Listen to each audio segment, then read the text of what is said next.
Bonjour à toutes et à tous. Merci pour votre accueil, votre invitation qui m'a surpris parce que j'ai pas l'habitude de parler à des chimistes. Il y a quelques années, j'avais lu dans un livre d'Alexandre Dumas, père, cette phrase qui m'avait laissé perplexe. Dumas écrit: l'amour, c'est de la physique, le mariage, c'est de la chimie. Je ne suis pas certain de bien comprendre le sens de cette phrase, mais elle a le mérite de montrer que la physique et la chimie sont deux disciplines différentes, mais qu'elles ne sont pas étrangères l'une à l'autre. D'ailleurs, j'ai des amis chimistes, dont certains sont dans la salle, je l'ai vu, et j'ai plaisir à les retrouver. Et comme l'a dit le président, nous avons un point commun, qui est que nous avons beaucoup de mal à expliquer au public qui nous sommes, nous les scientifiques, les chercheurs, les ingénieurs, les techniciens, et ce que nous faisons.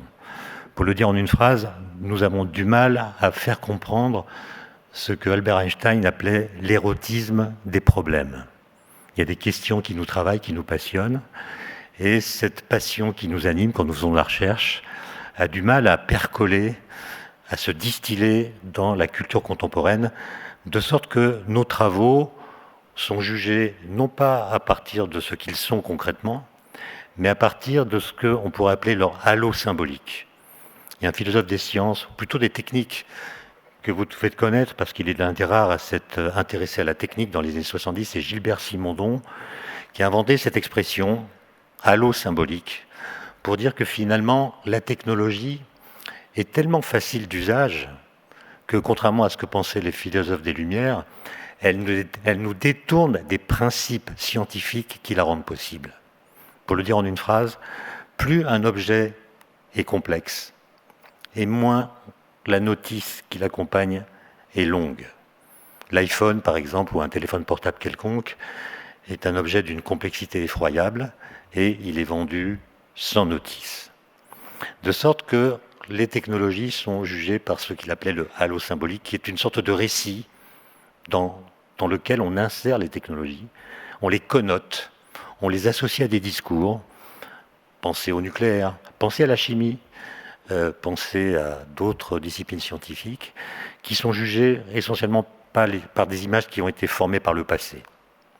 De sorte que le futur, qui est le sujet qui vous intéresse, est laissé dans une sorte de jachère intellectuelle.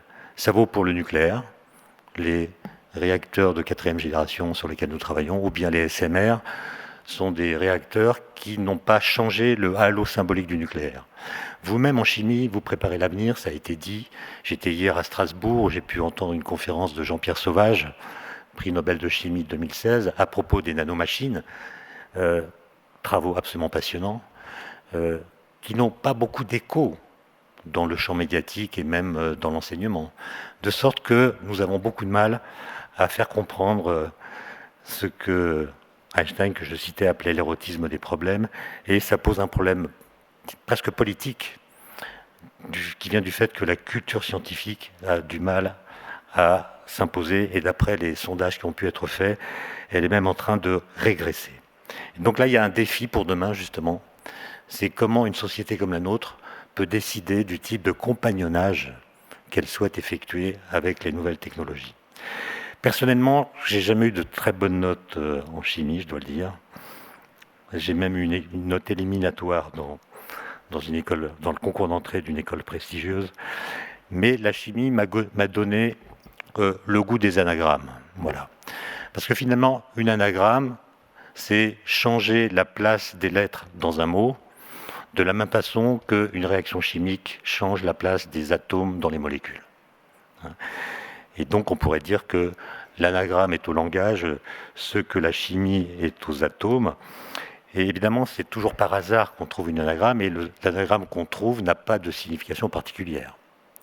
Heureusement d'ailleurs, parce que j'ai regardé, et je sais que alors l'industrie chimique, je n'ai pas trouvé de choses intéressantes, mais l'industrie pharmaceutique, qui est proche de vous, a une anagramme à laquelle, à mon avis, il ne faut donner aucune portée symbolique, puisque l'industrie pharmaceutique a pour anagramme super chimique, dit la nature. Alors, centrale nucléaire, c'est pire, ça donne le cancer et la ruine. Et le Mediator, ça donne mort idéale. Bon, Donc, on va laisser ce sujet et constater, et la crise sanitaire que nous avons traversée et qui continue l'a bien montré, nous avons tendance à confondre la science et la recherche, qui sont deux choses très différentes, même si elles sont connexes. La science, c'est des corpus de connaissances qui correspondent aux bonnes réponses à des questions bien posées. Et les résultats qui constituent cette science ne peuvent pas être critiqués sans arguments scientifiques. Et comme ce corpus de connaissances, il est par nature incomplet, il pose des questions dont nous n'avons pas les réponses. Et c'est pour cela que nous faisons de la recherche. Donc le doute est le moteur de la recherche, il lui est consubstantiel, il est en même temps son combustible, puisqu'à mesure que les questions trouvent des solutions, le doute va coloniser d'autres problèmes. Mais comme ça a été vu pendant la crise sanitaire, on confond les deux, de sorte que l'idée de doute, qui est consubstantielle à la recherche, vient coloniser l'idée même de science. Et on en arrive à dire la science, c'est le doute. Mais alors si la science, c'est le doute, et si en plus les experts que je vois à la télévision ne sont pas d'accord entre eux, alors moi, citoyen, avec mes connaissances, mes croyances, mon ressenti, mon bon sens, mes préjugés, je suis en droit de dire ce qu'il faut penser de tel ou tel sujet qui semble faire controverse parmi les experts. Et évidemment, ça décrédibilise, ça relativise la parole du scientifique. Et je me suis demandé quel pouvait être le sens du titre que vous avez donné à votre colloque, Accélérons demain. Qu'est-ce que ça veut dire? Alors on pourrait se dire qu'il s'agit de faire en sorte que demain advienne plus tôt que prévu. C'est-à-dire que demain vienne dès aujourd'hui. Mais à ce moment-là, on dirait c'est aujourd'hui, on ne dirait pas que c'est demain. Est-ce que ça veut dire qu'on souhaite que demain les choses aillent plus vite? Je ne crois pas, puisque la plupart des gens pensent que ça va déjà trop vite. Et donc je crois que, et ça a été très bien dit par le président, je crois que ce que vous voulez dire, c'est en gros que le progrès est une bonne chose et qu'il faut accélérer sa mise en œuvre. Ce qui est un projet tout à fait louable, mais rendu plus difficile par les raisons que je vais tenter de vous expliquer en quelques minutes. J'ai fait une petite enquête auprès de mes étudiants, qui sont des étudiants de l'école centrale, pour leur demander quel était le sens qu'a pour eux le dicton « on n'arrête pas le progrès ». Et je me souviens que pour ma génération, quand elle avait le même âge que les jeunes d'aujourd'hui, ce dicton était un jugement moral. Ça signifiait « on n'arrête pas le progrès », ça signifiait « on ne doit pas arrêter le progrès parce que le progrès est une bonne chose ». Il s'agissait donc d'adresser un salut enthousiaste au futur. Or, pour mes étudiants, après cette enquête, il apparaît que pour eux, la phrase « on n'arrête pas le progrès » n'est pas du tout un jugement moral, c'est un jugement pratique. C'est l'idée qu'on ne sait pas où est la pédale de frein et on n'a pas de maîtrise de la façon dont les choses sont modifiées par la technologie. Et donc il y a une sorte de renversement qu'on peut également illustrer par le fait que le mot progrès, qui a été un mot structurant de la modernité pendant 3 siècles, qui a même été écrit jusqu'à la Deuxième Guerre mondiale avec une majuscule, est un mot qui a complètement disparu du discours public. Quand vous faites une mesure grâce à des logiciels qui comptent l'occurrence des mots dans les discours, et c'est un travail qui a été fait par mon confrère de l'Académie des technologies qui s'appelle Gérald Bronner, on a vu que, et d'ailleurs on peut l'entendre à l'oreille, le mot progrès n'est plus cité dans les discours publics. On a vu qu'il commence à décliner à la fin des années 1980, au moment où réapparaît dans la langue française un très vieux mot qui avait été abandonné, qui est le mot innovation. Le mot innovation monte, monte, monte. Le croisement du progrès qui descend et de l'innovation qui monte se fait en France en 2003, à d'autres dates dans d'autres pays. Et aujourd'hui, le mot innovation a complètement remplacé le mot progrès. Alors on pourrait se dire, il s'agit simplement d'une permutation. on a modernisé le mot progrès en le replaçant par le mot innovation, qui est quasiment son synonyme. Mais en réalité, quand on regarde les rhétoriques dans lesquelles le mot progrès a été inséré au cours de l'histoire, et qu'on les compare aux rhétoriques dans lesquelles aujourd'hui nous insérons le mot innovation, on se rend compte que la rhétorique de l'innovation ne rend pas justice à l'idée de progrès. Et c'est pour cela qu'à mon avis, la compréhension de nos activités est jugée de façon plus négative que par le passé. Je m'explique rapidement. Croire au progrès, c'est finalement considérer que le négatif est relatif. C'est considérer que ce qui ne va pas dans une société, une entreprise, un pays et même des individus, est ce sur quoi on peut travailler pour le sortir de sa négativité. Donc croire au progrès, c'est considérer que le négatif n'est pas absolu, que le négatif est le ferment du meilleur. En voyant les défauts, on voit les marges de progression et on voit comment on peut les sortir de leur négativité. Et donc, croire au progrès, c'est accepter de mettre la société en crise en regardant ce qu'elle est et en la comparant à ce qu'elle pourrait être. Donc, c'est regarder ses défauts, ses problèmes. Et c'est ensuite, comme l'a dit Kant, accepter de sacrifier du présent personnel au nom d'un futur collectif. On a une certaine idée du futur qu'on a configurée à l'avance. Elle est crédible et elle est attractive. Elle est crédible parce que le progrès, ça n'est pas la même chose que l'utopie. Il ne s'agit pas d'inventer un monde qui ne serait pas accessible. Il s'agit de penser un monde auquel on pense pouvoir accéder, notamment grâce à la science. Et il faut que ce monde, cette image du futur soit crédible et attractive parce que le progrès n'étant pas automatique, il faut travailler à le faire advenir. Emmanuel Kant a cette jolie formule, il dit « l'idée de progrès est une idée doublement consolante et sacrificielle ». Elle est consolante une première fois parce qu'elle nous permet de supporter les malheurs du présent au motif que nos enfants vivront dans un monde meilleur. Et elle est également consolante par le fait qu'elle donne un sens au sacrifice qu'elle impose. Et donc, voilà, ça distille évidemment une certaine impatience de l'avenir.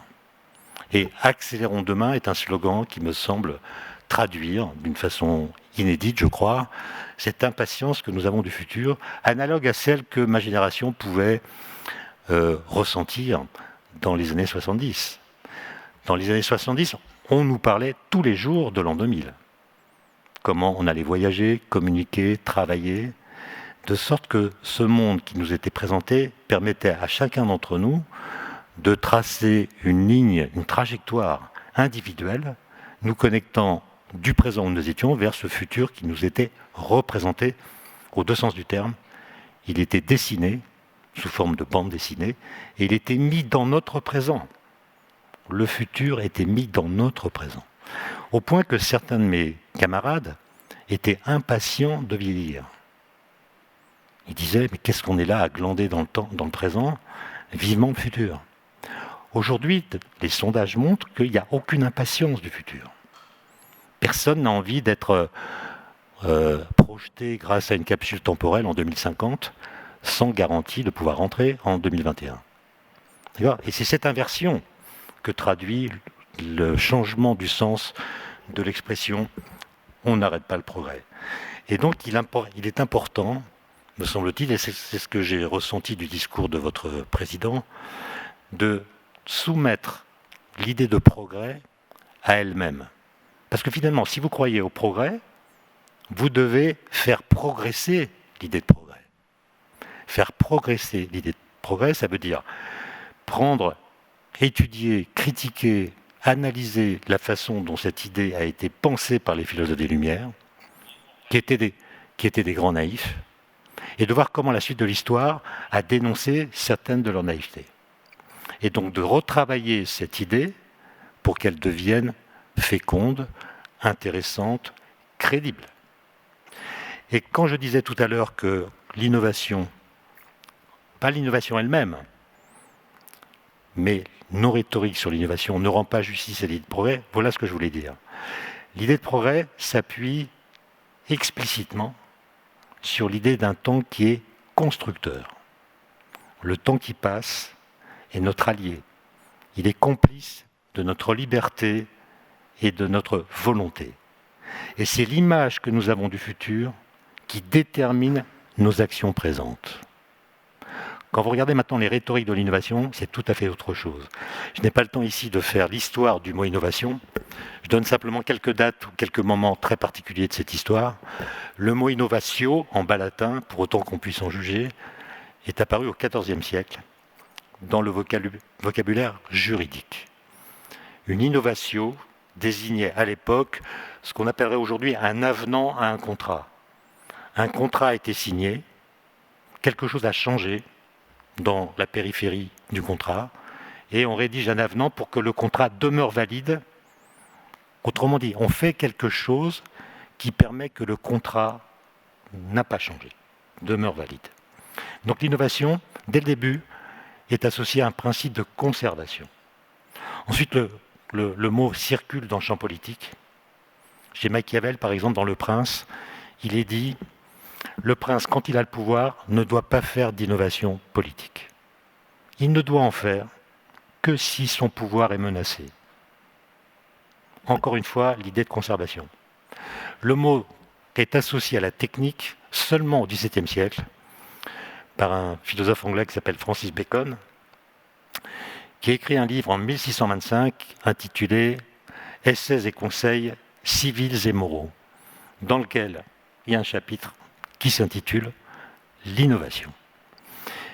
Chapitre de 20 pages, traduit en français chez Vrin, l'éditeur, que je donne à lire à mes étudiants en leur demandant, sans préciser qui l'a écrit ni quand il a été écrit, de me dire quand il a été écrit et qui l'a écrit.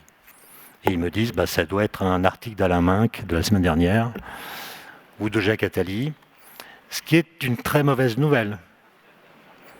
Non, je ne parle pas des auteurs, je parle de la référence. Ça veut dire que nous parlons de l'innovation en 2021 comme on en parlait au XVIIe siècle. C'est-à-dire avant le siècle des Lumières.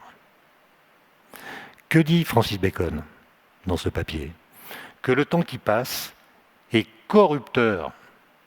Il dégrade les situations, il aggrave les problèmes. Comment faire pour que le mal, à la fin, ne l'emporte pas?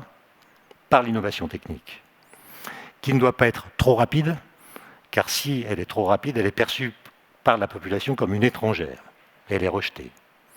Pas de façon trop lente, car si on innove trop lentement, les problèmes qu'on doit résoudre deviennent insolubles.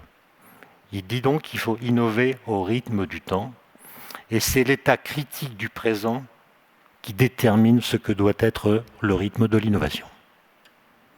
Lisez maintenant le rapport, et je vais me terminer là-dessus, le rapport de la Commission européenne de 2010, quand la Commission européenne a décidé que l'Europe devait devenir l'union de l'innovation, en remplacement du traité de Lisbonne, qui voulait faire de l'Europe la société de la connaissance. Il y a un document de 50 pages qui a été écrit, dans lequel le mot innovation est cité 307 fois, sans être défini. Et la première page de ce document dit ceci: l'Europe est devant des défis dont la gravité augmente à mesure que le temps passe. Raréfaction des ressources, vieillissement de la population, changement climatique, compétitivité des entreprises, etc. Et l'Europe a compris, ajoute le document, qu'elle ne pourra relever ces défis que par l'innovation. C'est un plagiat de Francis Bacon.